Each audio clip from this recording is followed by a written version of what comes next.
Hoje, a gente vai mergulhar de cabeça num dos poemas mais marcantes da nossa literatura, Ijucapirama, do Gonçalves Dias. Sabe, essa é uma daquelas histórias que ajudaram a construir o que a gente entendia como herói, bem numa época em que o Brasil estava nascendo como nação. A história toda de Ijucapirama começa com um momento que, olha, é de cair o queixo, uma coisa que quebra totalmente a expectativa de todo mundo.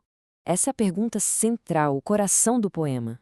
Pensa bem, um guerreiro é capturado, está prestes a ser sacrificado, o esperado é que ele cante seus grandes feitos, que morra com honra, certo? Mas não é bem isso que acontece aqui.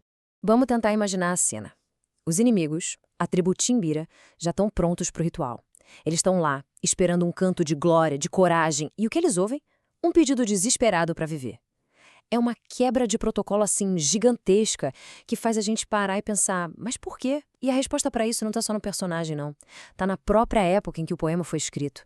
Sabe, este poema não é só a história de um guerreiro. Na verdade, ele faz parte de um projeto muito, mas muito maior. O projeto de construir uma identidade para o Brasil lá no século XIX. Então surge o indianismo, que no fundo foi a resposta da literatura para uma necessidade política. O Brasil tinha acabado de ficar independente e precisava de símbolos, de heróis que não fossem os portugueses, claro.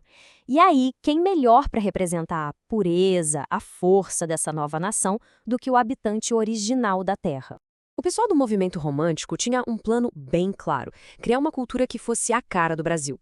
E isso significava valorizar nossa natureza, o nosso povo e, claro, escolher o indígena como a figura perfeita para ser o nosso herói épico.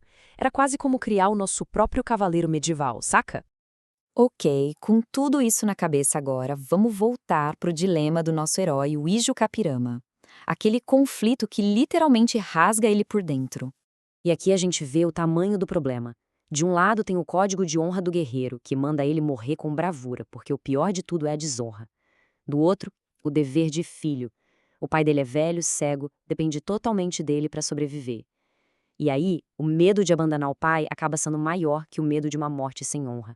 É fascinante ver esse choque entre a regra social e o sentimento pessoal, uma tensão que é a cara do romantismo. Só que os timbiras não entendem nada disso. Para eles, um guerreiro com medo da morte é só um covarde, simples assim. A honra deles não permite sacrificar alguém tão fraco. E o que eles fazem? Eles o soltam. O que na prática era a maior humilhação, a maior vergonha que um guerreiro podia sofrer.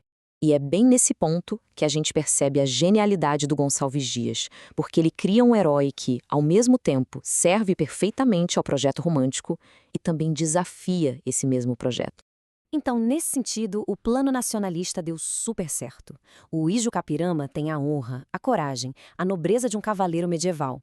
Ele é forte, valente, tem essa ligação profunda com a terra, ou seja, ele preenche todos os requisitos do novo herói brasileiro.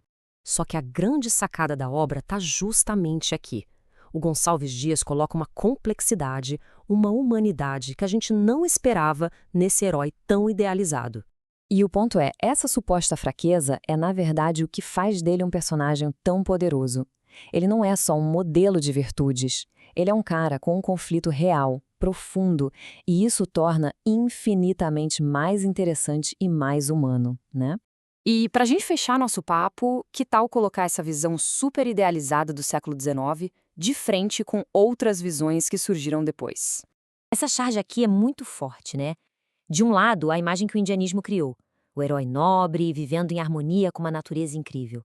Do outro, uma visão bem mais crítica, a realidade da marginalização, da perda de terras, da violência. São dois olhares sobre o mesmo tema que coexistem e disputam a narrativa sobre o lugar dos povos indígenas no Brasil até hoje. E a literatura, claro, continuou esse debate. Chegou o modernismo com o Mário de Andrade e Selma Cunaíma, o famoso herói sem nenhum caráter, e simplesmente quebrou essa idealização romântica.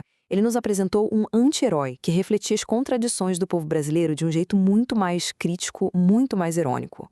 E isso tudo nos traz a uma última reflexão. O que a gente busca nos nossos símbolos nacionais, afinal?